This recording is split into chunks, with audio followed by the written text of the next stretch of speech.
Dobro večer, dobrodošli u novu epizodu podcasta. I ovaj puta na početku se moram zahvaliti Grand Hotelu Bonavija i grupaciji Jadran Hoteli što su nam ustupili prostor za snimanje. Ovog puta možda ovaj predsjednički apartman ima i svoju temu. Kad Davor okrene kameru na mog gosta, sve će vam biti jasno. Ja sam Marin Kovačević, iza kamere Davor Rožić i s moje lijeve strane gospodin Niko Tokić Kartelo. Niko, dobro večer. Dobro večer, dečki, hvala što ste me pozvali i stvarno predsjednički apartman.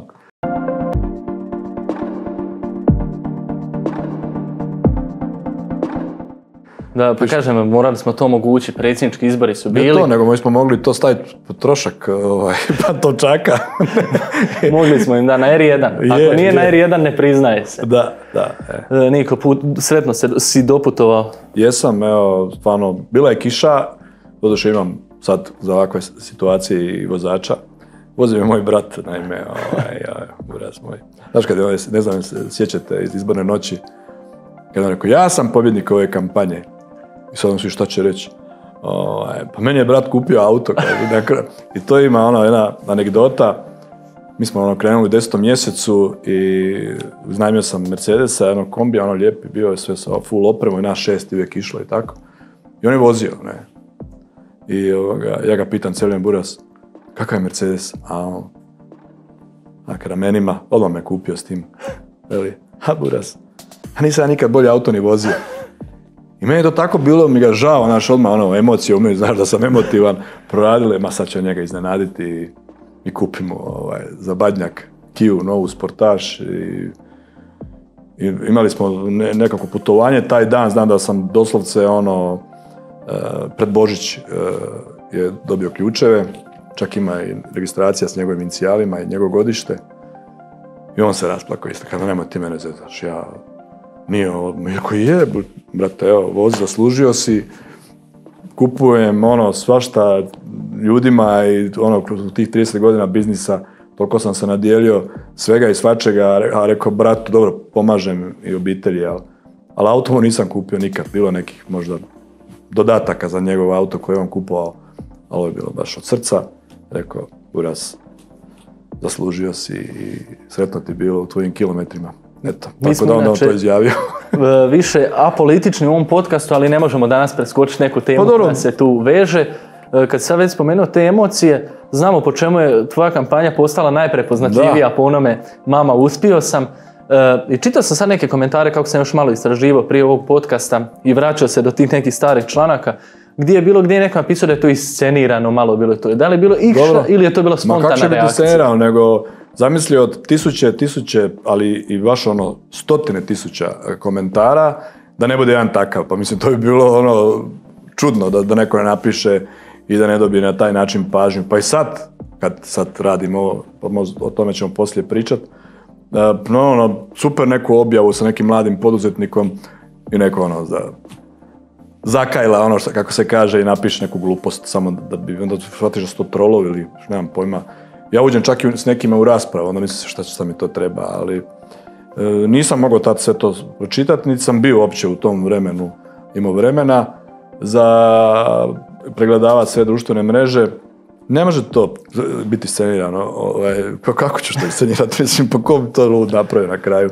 Nego to je bila takva situacija da sam ja se namučio dosta oko tih potpisa, a i ta moja veza sa mamom je malo stvarno posebna, imamo jednu komunikaciju smiješnu, ja svašta mamu pitam, ko da smo prije, ne bi to čak ni prijateljicu pitao, zanima me, žena ima 85 godina, čak i seksualni život i sve oko toga, mene, da vidim šta mene čeka na kraju tim, šta nas čeka, hoću rezati ili ću znati da ću imati i taj život dobar. Tako da je to između ostaloga o tome pričamo, a i kad je bio spomen toga da ću se ja kandidirati, ona je to kao i sve kako me odgajala potiho. To, kad naš malo pitam, mama, ja se ne sjećam kako si ti mene odgajala. A ona veli, sine, zar se ne vidi? I to ti je, ja sam stvarno ne mogu se sjetiti nekih situacija, a to je taj tihi odgoj gdje sve ti pušta, a bio sam stvarno vražičak, i štiti me od tate. Naprimjer, ona je doslovce bila taj ta brana između nekad kad bi staroga spizdio, starom bi pobjegao, ali nikad ne mogu uloviti. Ali zaslužio sam 100 puta batine. I mama je to sve, pa ja pobjegnem od kuće, idem na utakmice Hajduka u Split s 15 godina, nema me 3 dana. Tata zove, di je sin uči, kaže, uči, on tu je negdje. Tu je, sad je izašao, sad je ovo, to bilo, pa ja se ne bi to osudio. I tako još puno ti nekih situacija gdje sam otići živjeti u Francusku sa 16 godina, pa trebala mi je putovnica, ona veli sad ćemo sine. I nikako da odemo na policiju da mi to potpiše. Sve, znaš, da me to prođe, to ludilo. Na kraju odemo, treba i tata, ako tatu smije zvati. Znači, žena je sve isplanirala. Tako isto i tom dijelu s politikom, ona je mislila da ću ja odustati, međutim, ja sam stalno govorio, nisam ja kriv što si ti rodila budućeg predsjednika. I znaš, ja pišem knjigu, ona meni kaže, sine, pa mali si, kaže, ne možeš biti predsjednik. Kako mali, mama? Otkud sad to? Pa ti si me rodila, dobro sam te ja rodila, ali nisi ti narasta, kaže. I te provokacije, ali ja kaže, i na kraju mi priznala, ja ti to cijelo ime govorim da te maknem od toga, to tebi ne treba, šta će ti politika, ostvario si se u životu, imaš lijep život, vidiš šta se s njima događa, ja kažem, ne idem ja mama u politiku da mene politika mijenja, nego meni politika treba da ja politiku promijenim, jer ona nije dobra. Pa eto kolika je tvoja mirovina, mislim, znaš, stvarno kad pogledamo, puno toga je loše kod nas, šta jedan čovjek može napraviti s pozicije predsjednika, ja uvijek kažem da može, ja se nadam da ću ja to i dokazati jedan put. I bilo je teško skupiti i čekao sam 2 dana tu objavu službenu, novinari su valjda već to nanjušili da sam ja kandidat službeno, a međutim oteglo se skroz do 4:30, znači 16:30, oni su čekali mene 2,5 sata u dućanu od moje firme. Ja sam se od sreće rasplakao, još u autu, znaš kada emocije, ja volim, jednostavno pogledaš neki film, pustiš suzu, ne osjetiš, same idu. Urlaš, vičeš, bravo, op. I ako smiri se budalo, pa ideš, šta ćeš pred kamere, ne možeš takav. I isplakao sam se ko malo dijete. I ništa, smirio sam se, ulazim u dućan, sav ko pjetlić. Pa ja sam ipak kandidat za predsjednika, pa koliko vas je to bilo, mislim si u glavi, ukupno u tih 30 godina neovisnosti. Mislim da je ukupno 50 bilo ljudi. Znači ja sam u toj brojci, to nije mala stvar i ponosan sam na to. I smirio sam se, uđem u dućan unutra, kad sam vidio cure moje koje rade u dućanu, obukle majice sa mojim logom, ja rekao, neće ovo moći. I dođem pred kamer i pukao sam. I ja se zapravo i ne sjećam. To je kod da te auto udario, ne znam, padneš u komu nekakvu. Ja sam došao kući, zaspao, valjda od umora i žena me budi, došla, Ljubavi, kako si, rekao? Pa dobro sam našao, sve se skrivam, sram me, ne znam šta se događalo. Pa li plakao si, ja rekao, ma nisam. Jesi. Ja rekao, ma di sam plakao? Pa bilo na televiziji, ma nisi, di je bilo na televiziji? Tako riječ priječi, stvarno, a već drugi dan sam imao gostovanje i to sam htio otkazati na RTL-u, u Dnevniku, znači u 7:15, o tome. Ja rekao, ajde doći ću pričati, ali i oni puste tu mene, ja to nikad nisam gledao, nisam ni tad. Puste to, snimili su i mamu, i mama tamo plače i ja gledam, a kaže meni, žena i djeca su gledala, kaže, ne okreći se, opet ćeš plakati. Ja malo ovako, jedva sam se suzdržao. Znači, to je bio taj trenutak i vjerojatno da to i ona malo i ojača i tako da ja sam bio ponosan na to da sam uspio i šta bi bilo to namješteno? Mislim, ja znam da je neko govorio, trebaš neki keč, trebaš nas izuti iz cipela, trebaš nešto napraviti što niko nema, šta ja mogu napraviti? Ja sam poduzetnik. Koga to zanima? Koja uopće to priča poduzetnička prolazi danas? I uopće među širokim masama poduzetništvo nije popularno. Tretiraju te ko lopova, ko kriminalca, a političari nisu takvi. Ne.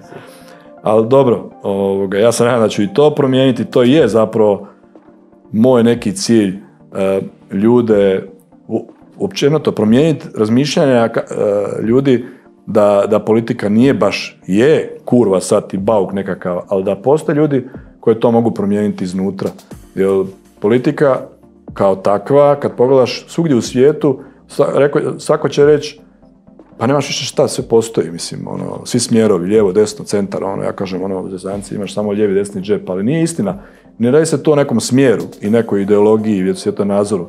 nego se radi o tome da ta politika, sve politike koje poznamo, ne čine ništa više dobrog, nego da pače čak i radi štetu. A vidimo kakva je situacija u svijetu i ratovi se događaju u 21. stoljeću, što je bilo nezamislivo i to je nama u susjedstvu. Ta kampanja je kompletno prošla u nekom pozitivnom prijateljskom ozračju, čak je i slogan bio predsjednik prijatelj. Ja sam, tako? Da, predsjednik prijatelj, osmislio sam još puno prije, jer to je baš okarakterizira moj život. Znači ja sam takav, meni je prijateljstvo baš važno u životu. Ja sam čak i pisao neke članke 3 godine prije na Facebooku sa naslovima, na primjer, žena i muškarac, pa koje su moja mišljenja o tome. Pa prijatelji, pa kumovi, pa susjedi, pa policija, pa vojska, pa čak i za dom spremni. Pa svašta sam ja tamo pisao, zapravo sam kroz sve to htio upoznati ljude sa mojim osobnostima. U svakoj toj priči bilo je najviše mene, moj način života. I onda na kraju to je pobjedilo, tipa pa ja jesam stvarno stalo mi je do tog prijateljstva, stalo mi je da se ljudi ne svađaju, teško mi pada bilo kakav sukob. Međutim, politika donosi i neke sukobe, barem u mom životu, tako da sam ja stvarno osjetio kod nekih svojih prijatelja tu jednu malo ljubomoru i taštinu. Neće to niko priznat. Mi smo svi pomalo ljubomorni na nečiji uspjeh i sad, u ovim godinama. A znaš, ja sam i za svoje prijatelje još isto tako enigma kako sam ja to uspio. Uspio sam. Kako sam ja to uspio u biznisu, jer moj rast je bio stvarno organski, to traje godinama i godina, nije to od jučer. I sad želi biti predsjednik, nećeš, nećeš. I onda vidiš to, nisu došli, ne znam, na tu izbornu noć, gdje sam ja to pretvorio u pravi jedan tulum, vidjeli ste ako je gledao. To je bilo najzabavnije. I bilo je tako, to je bilo iz srca, šta ću sad, neću plakati, a na kraju ja sam uspio u tome svemu, ljudi su čuli za mene, eto, tu sam sad gdje jesam i eto, imam priliku gostovati često u podcastima. Ostao mi je taj medijski kapital, društvene mreže, a to je isto kao svaki drugi kapital. Jedan put kad ga stekneš, ako ga želiš imat i paziš na to, ostaje ti za cijeli život i možeš ga koristiti kao alat za svoje neke stvari. Ja ga zapravo ne koristim uopće, neko bi to i naplatio. Nisam, u kampanji ni jedanput spomenuo ni svoje firme, imenom i prezimenom, mislim, onome što mi stvari radimo, jer pazi, gostovanje na HTV-u, odnosno 1 sekunda koliko košta, ja sam bio 3 sata, Primorac je stalno pričao o Svetoj Katarini, ja ne znam, sam jedanput spomenuo, zapravo sam došao tamo već revoltiran da pokušam promijeniti uopće teme koje su oni nametnuli, odnosno složili su se teme puno prije, mi smo 3 sata pričali o čemu, Srbima, Bosancima, Ukrajincima, nigdje standarda, nigdje demografije, nigdje umirovljenici, opet neko ti spusti pa kaže pa to predsjednik ne može. Može, to predsjednik može. Nije istina da mi, obični ljudi, možemo napraviti za ovu državu više od predsjednika. Samo što neće, nije mu sila. Tu smo sad ovaj predsjednički dio i tih izbora malo prošli. U tom periodu je počelo i ovo što sad zapravo svi vidimo i ide viralno, to su te društvene mreže koje su tada eksplodirale dok je to bilo, ali ti nastavljaš konstantno. Nastavljam, ja sam čak stvarno htio ugasiti društvene mreže i to je bilo viralno. Krenuo sam na posao, nisam išao autom, hodao sam po svojoj ulici, rekao, ljudi, di se gasi ovaj TikTok, i to odmah sve mreže objavile.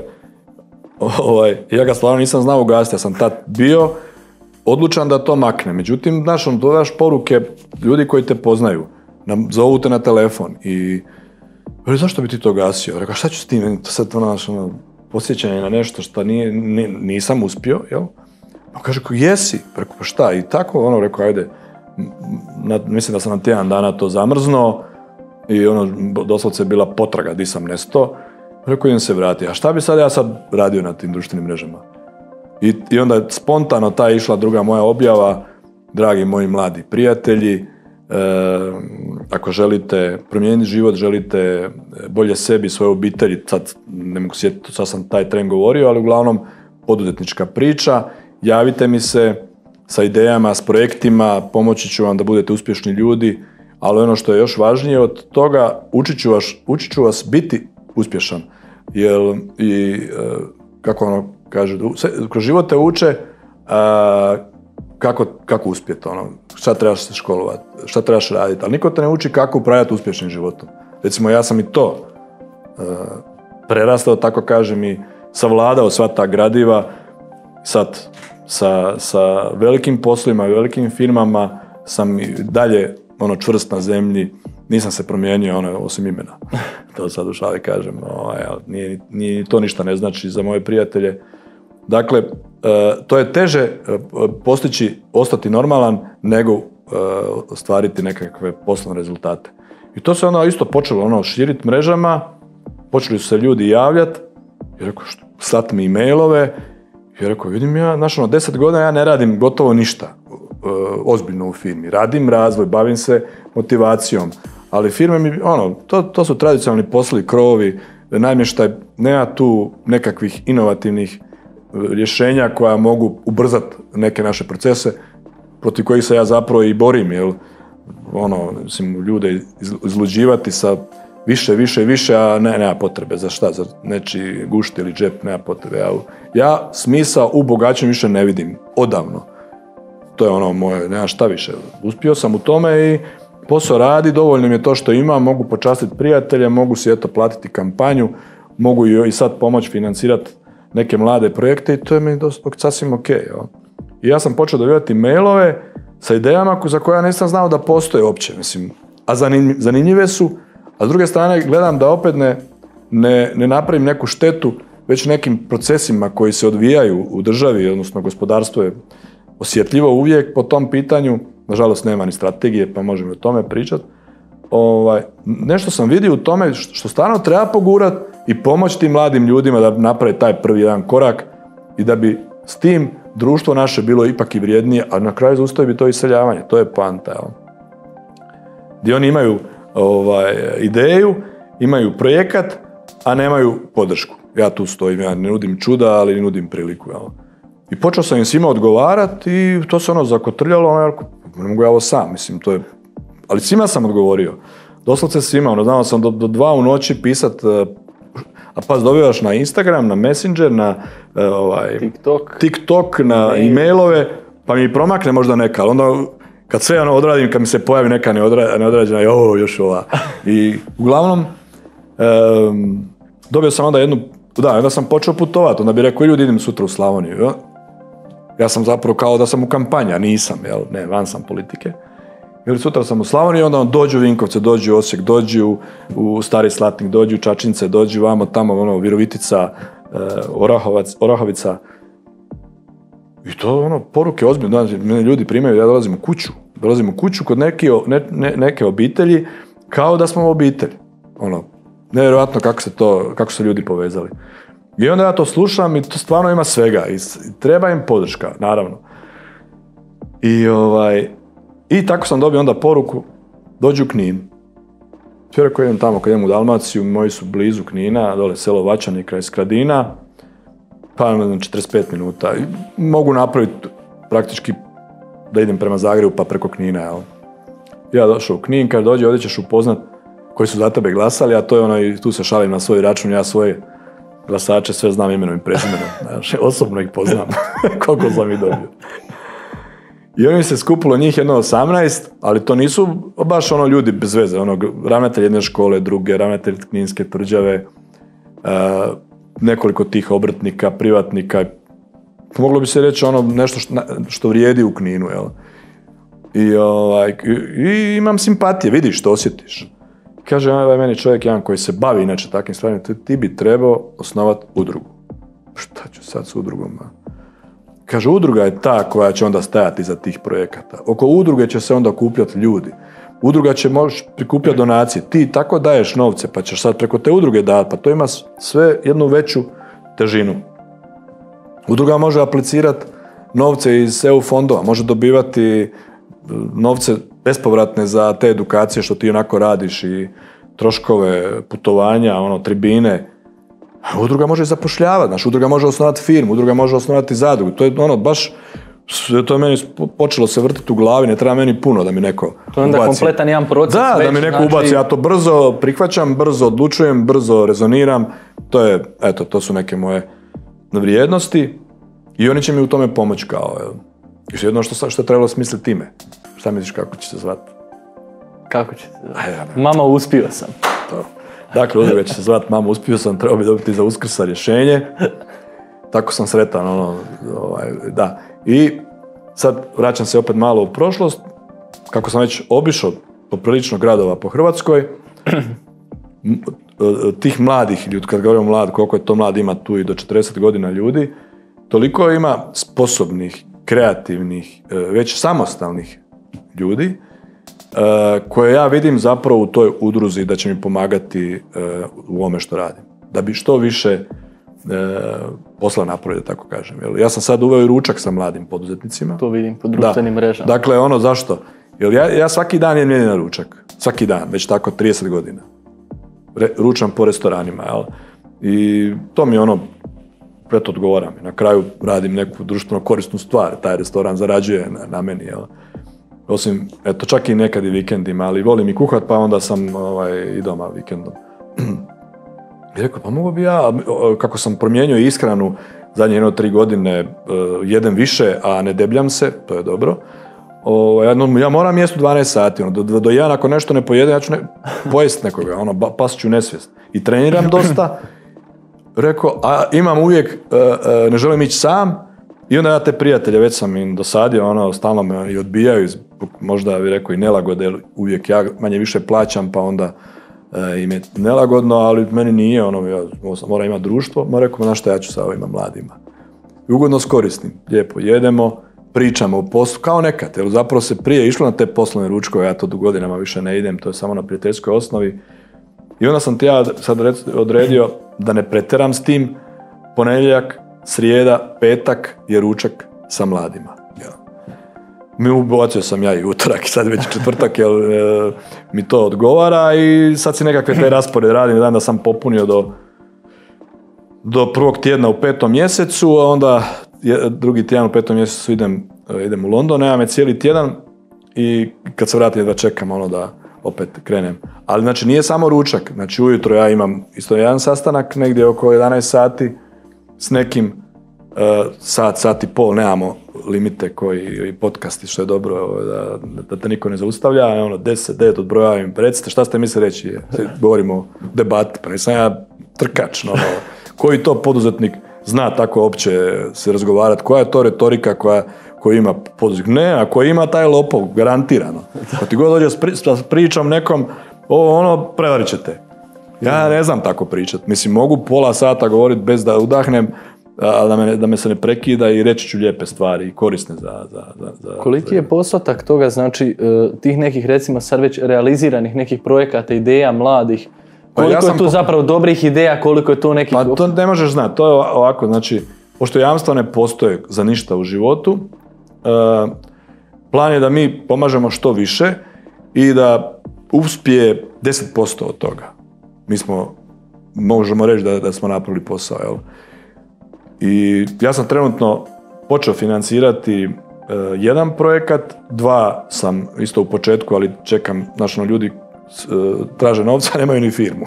Pa di ću ti dati? Kako da, nemaš i toga, nemaju ni obrt, ništa, nemaju ni udrugu. Da, i onda to je onako malo, a dobro, to je možda i taj strah jedan, kako sad čovjek kad otvori firmu, ima i obaveza odmah, da se razumijemo, ima nekakvih sitnih tih troškova, pa i treba i platiti to osnivanje, jel? Tako da mi ćemo taj konzulting raditi, kad kažem mi, ja ne znam još ko, ili ja sam sam za sada, ali ja tako i govorim i za svoje firme, mi smo ovo stvorili. Imam dio ljudi ću povući iz stožera koji mi je pomagao u kampanji i zaposlit će se neko tu. Mislim, ja ću biti u početku jedini koji će to financirati, ali ću pozivati normalno kroz društvene mreže, kroz medije, nadam se da će biti ta neka medijska pozornost, jer je to nešto što još nitko nije radio. Znači, postoje u svijetu slični primjeri, međutim, oni uzimaju te poslove, da tako kažem, postotke i udjeli. Mi ćemo morati vjerojatno zbog jamstava da se taj novac vrati, uzeti udjele te firme za taj novac koji se daje, međutim, projekat se završi, novci se vrate se udjeli, bez kamata, znači nema nikakve kamata. Propadne projekat, propali su novci, ne jamčiš ti svojom privatnom imovinom Da sad s ovim kad pričam ne privučem prevarante, jer bit će vjerojatno i takvi koji vide priliku gdje se nešto dijeli. Probat ćemo provjeravati sve na sve moguće načine i raditi kontrolu trošenja tog novca. Evo, ja ovo prvo što sam platio, ako dečki budu gledali 10.000 eura, sam se zajebao. Jeste. Odmah na prvu, da. A to je tako, to je za početak. Dobro se ja malo ozbiljim. Škola. I vama je to škola. Olako dajem. Ne kažem da su me momci prevarili, nego ja sam, mladi su, 18 godina i radi se konkretno o nekom dizajnu, moda, ja nisam to pokopčao, ja sam imao tad love, ja rekao, evo vam 10.000, ali oni stalno zovu, će još, mislim, ja nemam sad, a nema ni te robe, mislim, nebitno. Možda ćemo to ispasiti, u subotu imam sa njima sastanak. Nekad mi je lakše dati doslovce novac i ne petljat se, samo da bi ja imao više vremena. I je svrha tog svega, kad pogledaš u biznisu, vrijeme i biti jednostavan. I meni se to razbilo dosta puta u glavu, ali sam ja i opet uspio u svemu tome. Nekakvim svojim načinom, to je malo, kad pričamo o biznisu, to nije normalno kako ja radim. Kao što nije normalno i kako politiku zamišljam, kao politika novog povjerenja, sad ja sebi ufuro da će se sve nešto promijeniti. Hoće vraga. A možda hoće, vidjet ćemo. Tako i u biznis gledam dosta onako jednostavno, bez nekog stresa. Prolazio sam ja taj stres na početku i uvijek sam mislio i razbolio se na kraju od toga i da nešto ne štima. Onda jedna godina, druga, treća, 10 godina prođe. Sve bolje, super. Pa ako nije više to slučajnost, ipak ja imam neka znanja, imam neke vrijednosti i znam ja to, kao ja sam sebe motiviram. Znam ja s ljudima je najteže. Ljudi me slušaju. Ljudi mi kažu nakon nekog vremena, pa bio si u pravu za sve to što si govorio, vizionar nekog vremena. Pa rekao onda okej. I to sam nekako posložio i kako sam ulazio u različite sfere poslovanja, znači nije to samo jedna vrsta posla, ja sam to sve opet povezao kako sam ja htio. Na kraju je, mislim, učiš konstantno, je li tako? Učiš, da, i još što ja sad razgovaram s mladima i učim od njih. Jedino što me sad u zadnje vrijeme sad dolaze, valjda, ova elita, valjda, sad, ovi su se ispucali na početku, pretpostavljam, neki ti koji je samo bilo zanimljivo mene upoznat, ili šta god, mada i među njima ima dobrih kadrova, sad se pojavljuju ozbiljni ljudi, sa već i poslovima i čak imaju neki kapital, oni sad mene pitaju gdje treba ulagati, ali mi se samo ta pozadinska priča, život koji su prolazili i tu je dosta politika kumovala svima njima. Ja sam čovjek koji ne želim vjerovati u nešto loše. Vidiš neku nezgodu, nesreću, zapalilo se nešto, ne znam, ma nije to bilo, nije bio rat, nije niko stradao, nisam plakao, i sad kad to čuješ s prve ruke i počnem to vjerovat, ne osjećam se dobro. A pričamo ne znam, evo, mogu to i reći, jučer mi je bio, kad je, mislim, čovjek je sam o tom pričao, jedan gej poduzetnik, jel? Uglavnom čovjek je sad uspješan, ali šta je on prolazio? Odreknite se obitelj, brat te prebije na mrtvo ime, je li to normalno? Mislim, zato što je on gej. Ja rekao, kad čuješ od ljudi, pa kad imaju tu paradu i ovo sve, da se bore za svoja prava i da su ugroženi, ja rekao, ma nije pretjeruju, ali evo, taj čovjek je to doživio od svoje vlastite obitelji, i nije mi to lako slušati. A on sam kaže, ja nisam dobrim odnosima, ja ne podržavam te parade. Čovjek je živio, 15 godina je bio u sjemeništu, treba biti svećenik. I onda zbog tog, kaže, zbog svoje seksualnosti, ja sam otišao iz crkve, ali nikad nisam bio u vezi nekako, ništa i mene kao kako kaže, moji mrze ili ne podržavam taj fundamentalizam kod bilo koga, evo pa i kod gejeva. Ali govorim o tome kako je čovjek prolazio privatnu havariju doslovce svog života, da ne priča s braćom, da su ga se odrekli, da su ga tukli, pa ja ne mogu to vjerati. Žao mi ga. A sad je to uspješan je digitalni marketing, druge neke stvari smo mi razgovarali o svemu tome, ali mene je to zanimalo. Ili kad govori da političke potpore, bez članstva u nekoj stranci, neću reći kojoj, nema posla i tako dalje, i onda izvršavati nekakve nemoralne zadaće u nekoj državnoj firmi. Hoće li udruga Mama uspio sam biti možda podloga za iduću kampanju nekakvu predsjedničku, pa da se tu skupe, znači neki ljudi koji zapravo... Sve je podloga. Sve što radiš u životu se naplaćuje u nekom trenutku. Pa ja znam reći isto mladima, dobro osluškujte u mladosti svoj život, ono što radite. Dobro, ja pamtim, recimo, ja sad evo knjigu koju sam napisao, moj brat kaže, pa kako se toga sjećaš? Ja se sjećam doslovce kad sam se rodio, sa 2 godine. Baš, da, neke moje možda nebitne stvari sam izbacio, ali mene je to usmjeravalo kroz život. Pa tako isto, zašto ne? Na kraju, ja ću raditi ono što radim i do sad što sam radio, samo u tišini, da tako kažem. Sad radim javno, ali nije to sad što ja pomažem nekim firmama i osobno ljudima, to radim cijeli život. Sad će to biti javno, ja se s tim ne hvalim, nego to jednostavno ljudi traže i žele čuti. A takvih ljudi neću reći da ne nedostaje, ali neka i oni budu javni. Zašto se ne bi čovjek pohvalio? Pa Plenković se hvali, ja sam riješio ovo, riješio sam ono, pa ja imam šta za reći na kraju, zašto bi ja trebao šutiti?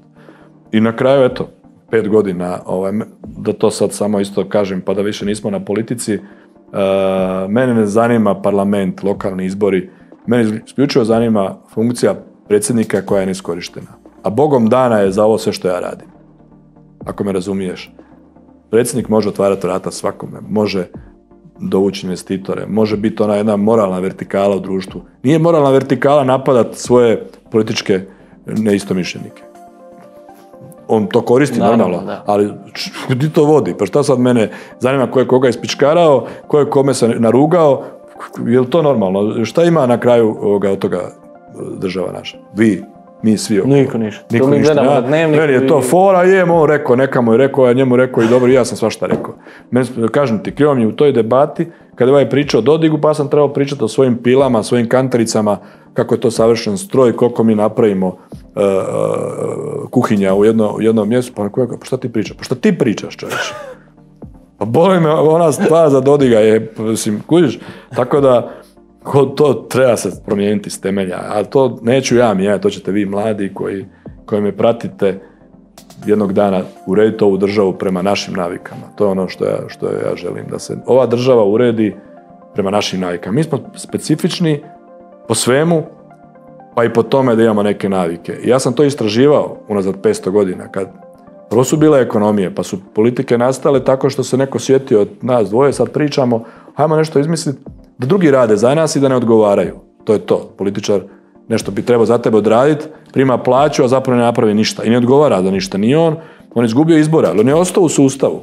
Da se smatraš sad možda lagano influencerom već to kao? Pa nemam pojma, gledaj, ja ti pola toga ne kužim. Danas sam objavio sad sam opet Sigma Boy, kao ti si Sigma Boy, ja kažem šta je ljudi to Sigma Boy. A ja koliko god sam ja mlad, ali ne razumijem neke trendove. Oni su, ne znam, moje vrijeme mi smo govorili šatrovački. Šatra je obrnut jezik, Jorazbun jodaštan jodemo i jodaku njomingo flanj, to je kao sleng jedan da te Murija ne razumije kao nas presluškuju, jel? I jodemo, znači, ta šatra je bila sve teža i teža, znači, nisi samo zamijenio redoslijed riječi, nego si dodao ispred, mi smo imali moja banda, da tako kažem, jo na početku i nj na kraju, ne znam je li netko to sprati. To je užasno teško pričat, ali mi smo se razumjeli. Jel? I sad po meni, koliko sam ja na tim društvenim mrežama, vidim da su mladi razvili svoj neki jezik. To nema veze sa engleskim jezikom. To je jednostavno nešto što su oni zamislili da, evo šta su mi rekli, da je to alfa mužijak, da je to ovakav, da je onakav, da je ovo... Super mi je to, eto. Još ima tu nekih riječi, uglavnom je to sve pozitivno. I šta sam me pitao? Jesi influencer? Da, sam influencer i onda me zove me dosta tih influencera, hoće samo nešto snimati, ja radim zapravo, čini mi se njima uslugu. I influencer je netko ko je poznat, je li tako? Poznata osoba, isto je teško je prevesti.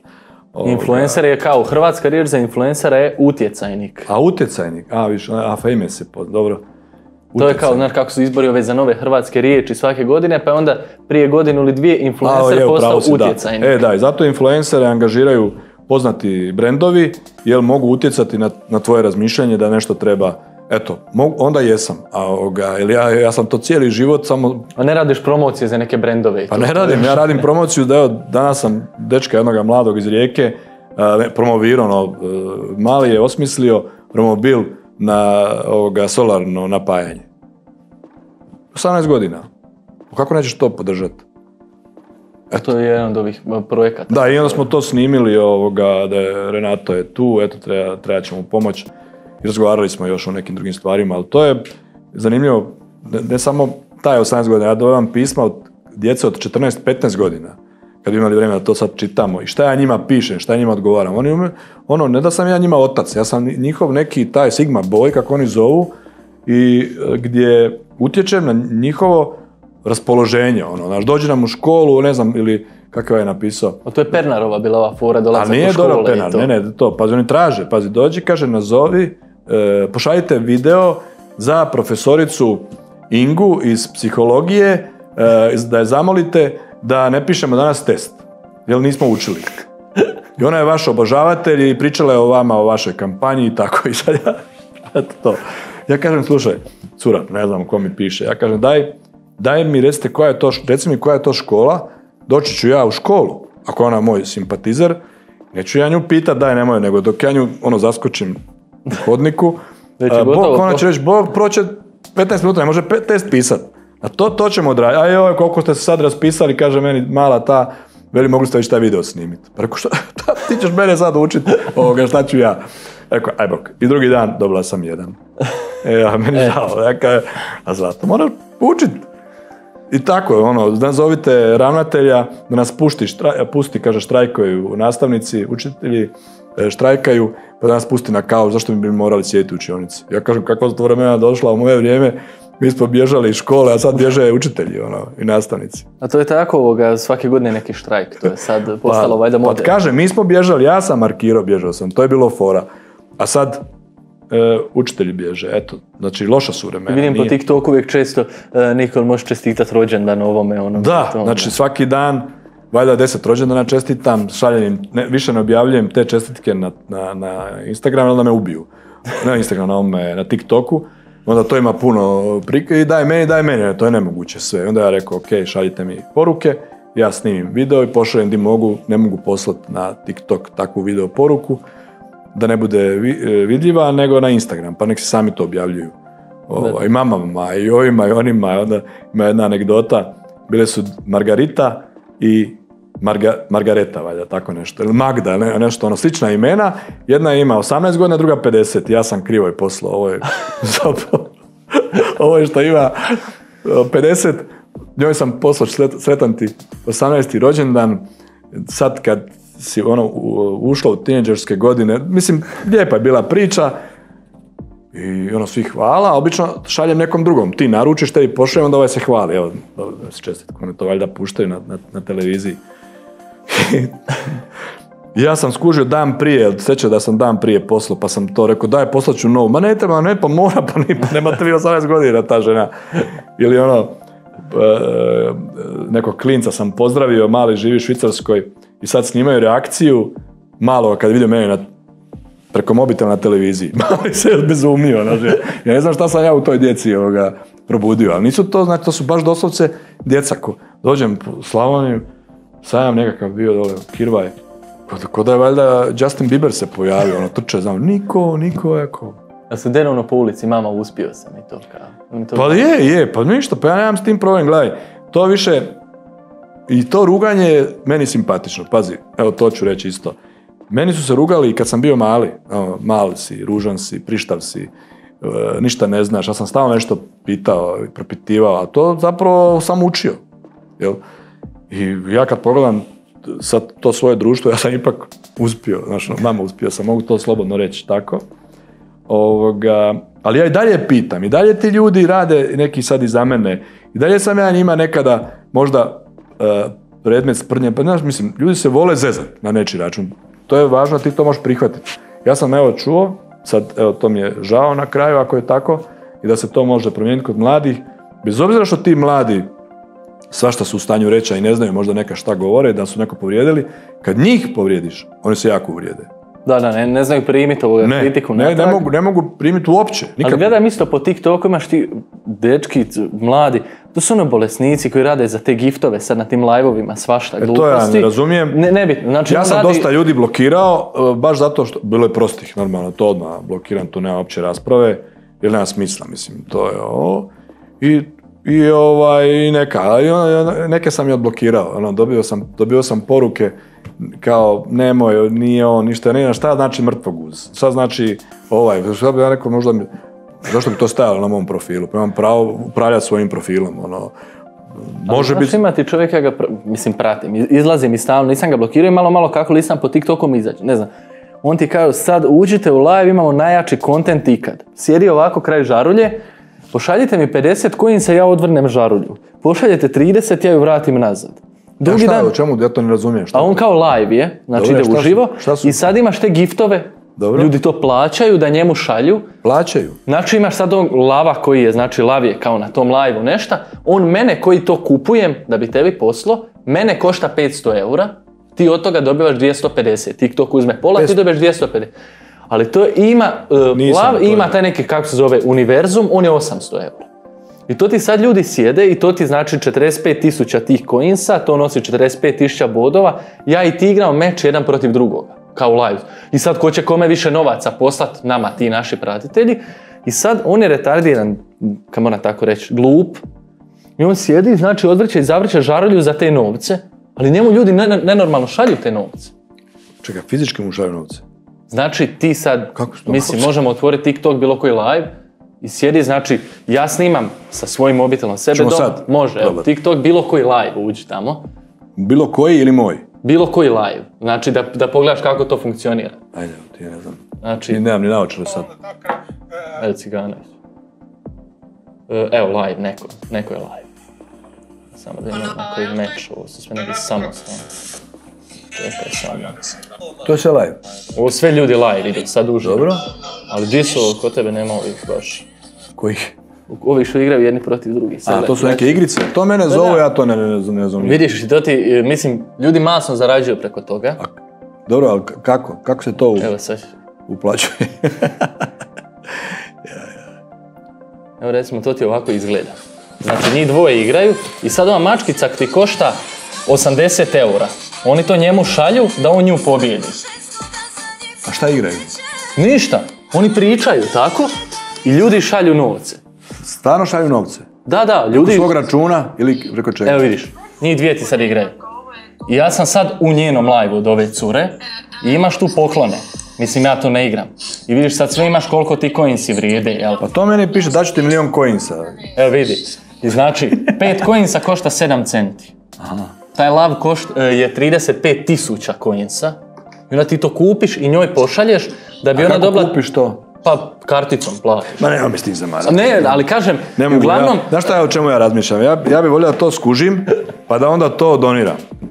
Ali, znači, to ti govorim kako mladi zapravo vrijeđaju i smijavaju, ne znam, ali podržavaju to konstantno. A dobro. Pogotovo po tim društvenim mrežama. Kod mene to nema, gled, koliko ja imam godina, ja sam 59-a sad će, ali iako sam stvarno sa mladima, uživam družiti, a vidim da oni sa mnom, ja toliko tih viceva znam ispričati koje su njima i smiješni i onda to, tako jedan način te zafrkancije je poseban, to nema Možda je u početku bilo nekog ismijavanja, na početku kad si krenuo na TikToku, pa to mama, uspio sam i to, i onda jednostavno kad ti nisi odreagirao na to, onda je to njima postalo, ostali su zapravo oni koji podržavaju. Pa nema, mislim, ne.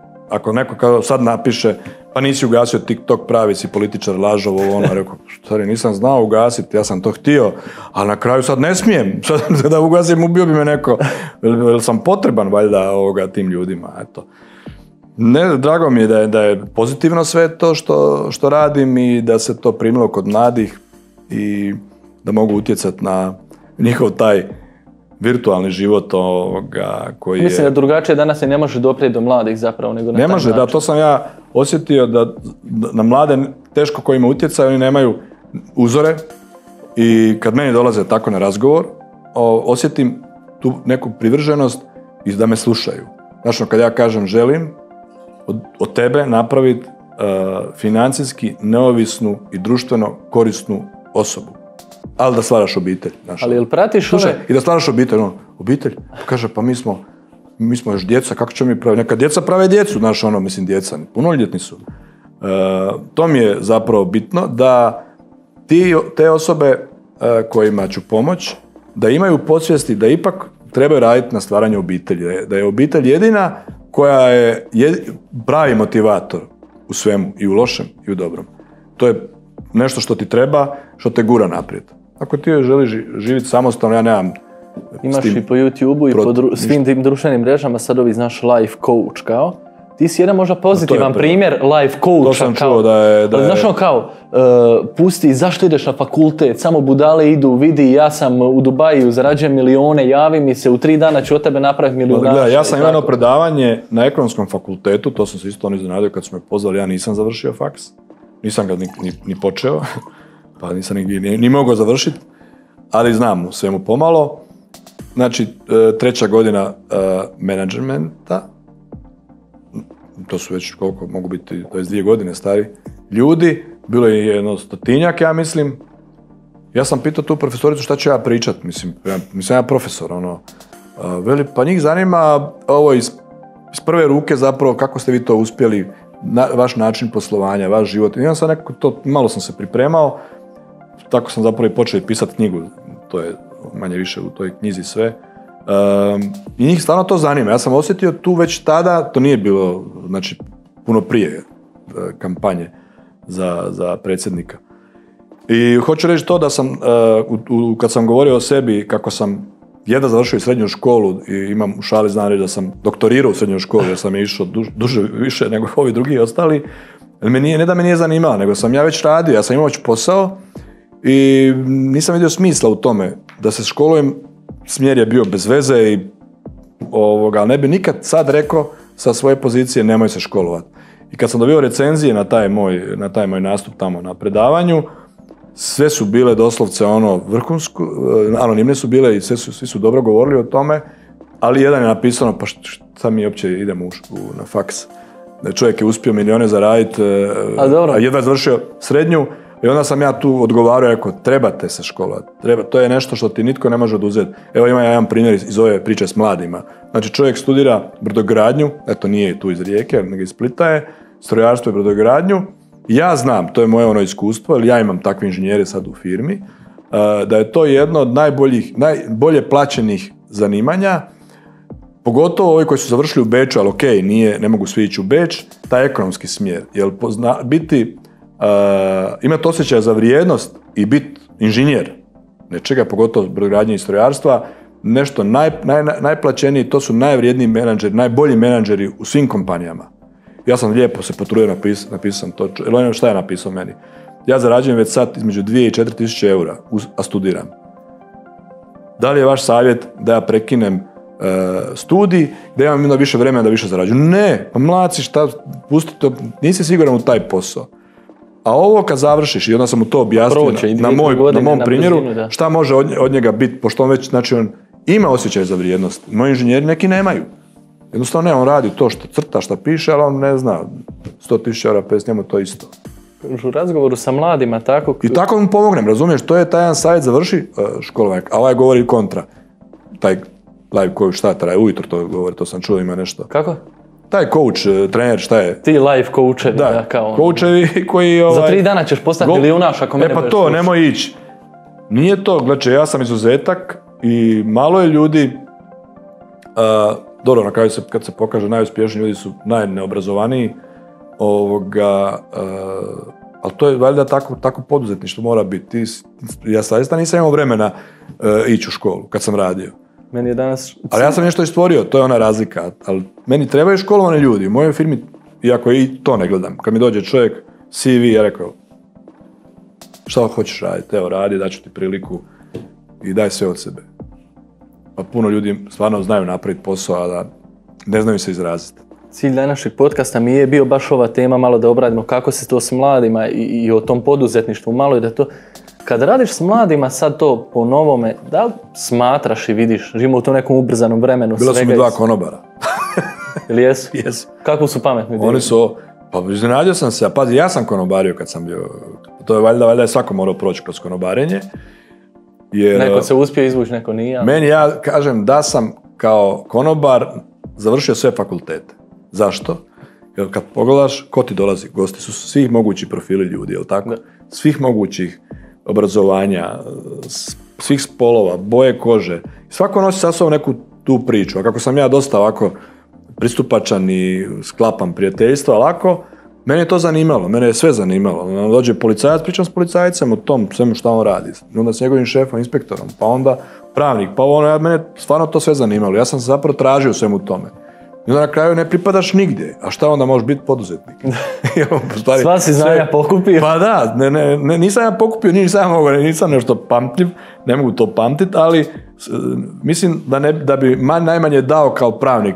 Bila mi je želja biti pravnik, ali nisam došao do prilike da bi studirao, iako pravo, kao čak i u medicini, stjecanjem okolnosti sam dosta znao, kćer mi je bila bolesna, starija, i tako je čovjek prisiljen nekad učiti. Moraš se natjerati, naučiti da bi lakše možda s nečim rukovodio. Ali onda šta dolazi? To je ona moja uzrečica, daj dite materi, to je ona klasična. Ne možeš znati sve, a imaš ljude koji znaju, pa pusti im, daj im da rade. Tako isto, dite daj materi, mater zna sa ditetom, jel? Želim za kraj... Htio si me pitati za mlade, pa sam spomenuo, konobari su došli 2 dečka koji su osmislili aplikaciju za šetnju pasa. Ja to sam vidio sad pre par dana. I to je zanimljivo, preko dečka, kako vi to ste uz konobarnje, da imamo vremena, a oni rade u restoranu, to je malo opet drugačije nego lokal, kafić, i oni sebe vide u tome, ali i za mlade pitam, da ću prosto prekrenati. Htio sam pitat, u tom radu s mladima, malo smo sad otišli već dalje od te teme, ali da li ti vidiš potrebu u mladi, da mladi imaju potrebu da njih neko sasluša? Zapravo, pošto živimo u tim nekim ubrzanim vremenima. Da, pa to ja i radim, pa meni to je svrha saslušati čovjeka, da čuješ njegovo. Iako ja imam obrnuti taj jedan nastup, meni je važno da čovjek zna o meni sve. Da se onda može lakše i povjeriti. Jer ja onda sebe otvorim, ja stvarno govorim iz srca, a i kažem što se većina ljudi ne bi usudila ni pomisliti. Ja sam stvarno to u stanju reći. Jer mislim da tako onda pomažem tom čovjeku, otvaram ga i kažem mu da je iskren razgovor put isto do uspjeha. Ako mi ne podijelimo svoje neka, mislim, iz tog razgovora vidiš koliko je čovjek spreman ući u neke stvari. Pa onda je moj nekad posao da mu kažem, nije za sada za tebe poduzetništvo. Podržavam tvoju želju i nekakav taj cilj da ćeš jednog dana biti poduzetnik i imati svoje ljude, ali daj sad odaberi negdje neku dobru firmu i dobrog šefa i uči. Još je vrijeme za učiti, ja sam dugo učio. To govorim jer danas živimo u nekom vremenu gdje i roditelji nemaju vremena, govori se da nemaju vremena za djecu, a iako bi se za to trebalo naći, kažem, možda mladi baš imaju potrebu da se njih sasluša u nekim situacijama. Ja to radim, slušam što oni govore, oni slušaju mene, dobra je vibra, jako je zanimljivo, imam utjecaja i eto, iskoristit ću to praktički taj svoj utjecaj da ih usmjeravam prema boljem životu i da budu na kraju bolji ljudi. Sebi i svojim prijateljima. Ja se nadam da će tih projekata biti puno, da će se to ostvariti i udruga i mama uspio sam ovim putem i mamu pozdravljamo ako bude gledala. Mama! Sad će opet, sine, opet me lažeš, ideš opet u politiku. Ne ide mama, vam politike sam. Želim ti se puno zahvaliti na dolasku, na gostovanju, na izdvojenom vremenu. Razgovor je bio zanimljiv. Eto, hvala na pozivu još jedanput, nadam se da si uspio nešto pofatati, ali na kraju imate snimljeno, pa onda joj rekao, ništa, ljudi, Bog. Evo, nadam se da si uživao i našim predsjedničkom apartmanu. Jesam, pozovite me opet, ja sam tu, Mogu bi se priviknuti, jel? Pa nije, volim biti pred kamerama, volim i reći kakvu dobru za ljudi. Evo Niko, ovako jedna ruka preko stola, tu ispred kamere. Hvala ti puno i to bi bilo to i gledamo se sljedeći tjedan. Pozdrav!